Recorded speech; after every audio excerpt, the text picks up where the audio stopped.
Assalamu alaikum. Today we are going to start matrices and determinants. Matrices matrix की जमा है और matrix बनता कैसे, इसकी फॉर्मेशन कैसी होती है। फॉर एग्जांपल हमारे पास रियल नंबर्स हो 0, 1, 2, 5, 7 एंड 9 और इनको इस फॉर्म में लिखा जाए 0, 1, 2, 5, 7 एंड 9 और उनको इनक्लोज्ड कर दिया जाए एक ब्रैकेट के साथ। तो ये हमारे पास जो फॉर्म बनेगी ये हमारे पास मैट्रिक्स कहलाएगा। मैट्रिक्स का वर्ड सबसे पहले यूज किया गया बाय इंग्लिश मैथमेटिशियन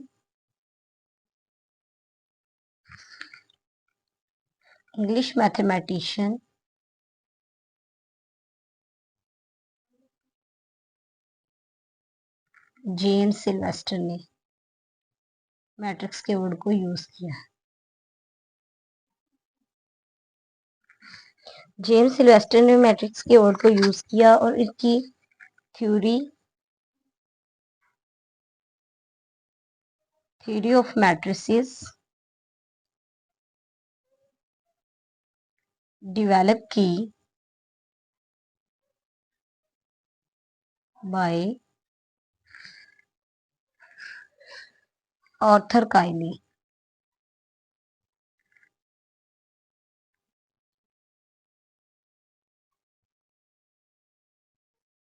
आर्थर काइली ने इसकी थ्योरी ऑफ मैट्रिसेस को डेवलप किया। मैट्रिक्स का वर्ड सबसे पहले इंग्लिश मैथमेटिशियन जेम्स सिल्वेस्टर ने यूज किया। मैट्रिसेस को हम capital letters for example English alphabets A, B, C up to सोन के किसी भी इंग्लिश अल्फाबेट्स से लेकिन कैपिटल से डिनोट करते हैं। इसका हमारी डेली लाइफ में जो यूज है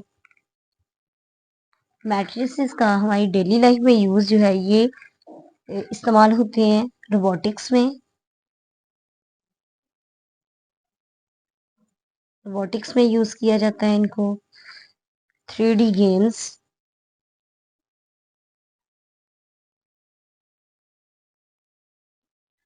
इसके अलावा economics,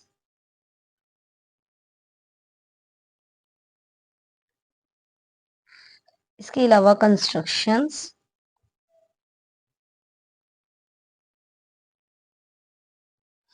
computer animations,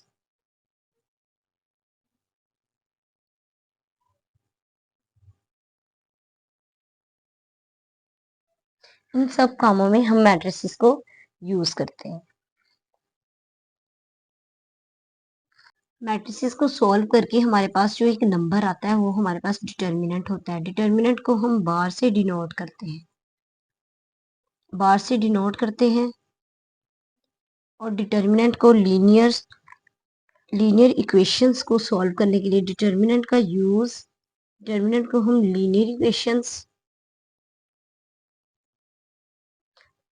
linear equations को सॉल्व करने के लिए यूज करते हैं। इसके अलावा इसको वेरिएबल्स को चेंज करने के लिए यूज किया जाता है।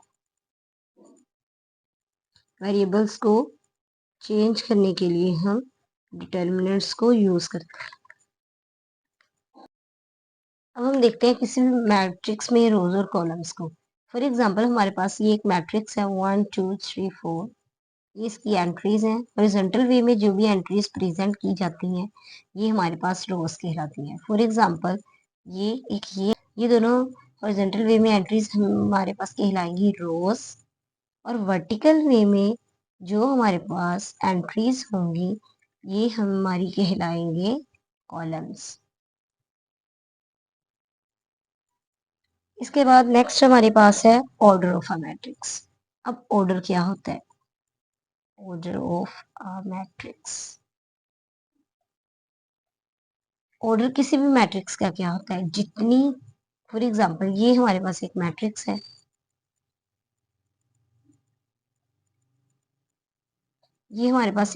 है, इसमें जितनी रोज और जितने कॉलम्स होंगे ये हमारे पास किसी भी मैट्रिक्स का ऑर्डर होगा। फॉर एग्जांपल यहाँ हमारे पास एक रो है और ये दूसरी, तो ये हमारे पास 2 रोज हैं। एक ये कॉलम है हमारे पास और एक ये, तो ये हमारे पास 2 कॉलम्स। तो अब इस मैट्रिक्स का ऑर्डर होगा 2 बाय 2, 2 रोज हैं और 2 कॉलम्स।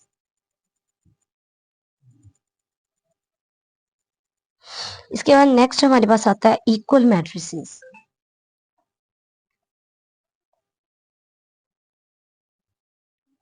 इक्वल मैट्रिसेस क्या होते हैं? दो मैट्रिसेस, फॉर एग्जांपल हमारे पास दो मैट्रिसेस हैं। यहाँ है हमारे पास 1 2 3 4 5 6, एक ये मैट्रिक्स है हमारे पास, और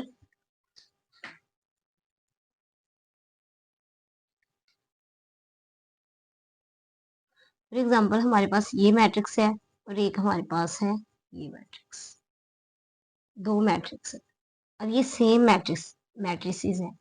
इनका ऑर्डर अब देखना है, इसकी 2 रोज है और 3 कॉलम्स, इसका ऑर्डर है 2 बाई 3।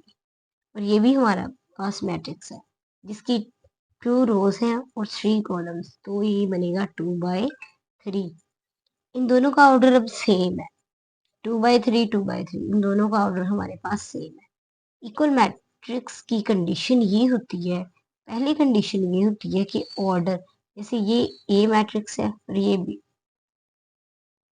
इसकी कंडीशन होती है कि ऑर्डर ऑफ ए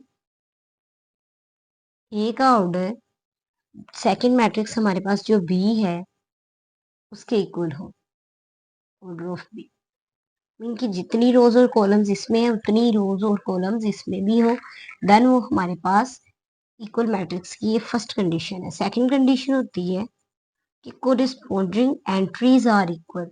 जैसे यहाँ अगर हमारे पास यहाँ 1 है, इसकी फर्स्ट एंट्री 1 है, तो इस बी वाले मैट्रिक्स की भी सेम 1 ही हो। अगर यहाँ 2 होगी देन ये कंडीशन को फुलफिल नहीं करेगा। अब यहाँ 2 है तो यहाँ 2, यहाँ 3 है तो यहाँ भी 3, 4, यहाँ 4 है तो 4 5 और 6, इनके अगर तो ये कंडीशंस मीन के दोनों इक्वल मैट्रिसेस हैं, तो इट मीन्स इनकी कोरिस्पोंडिंग एंट्रीज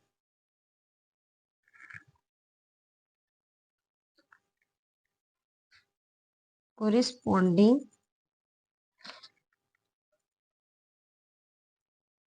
कोरिस्पोंडिंग एंट्रीज या एलिमेंट्स आर इक्वल। अगर तो ये दोनों कंडीशंस को हमारे दो मैट्रिसेस फुलफिल करेंगे, एक तो उनका ऑर्डर सेम होगा, दूसरी उनकी एंट्रीज सेम होंगी, तो देन ये इक्वल मैट्रिसेस कहलाएंगे।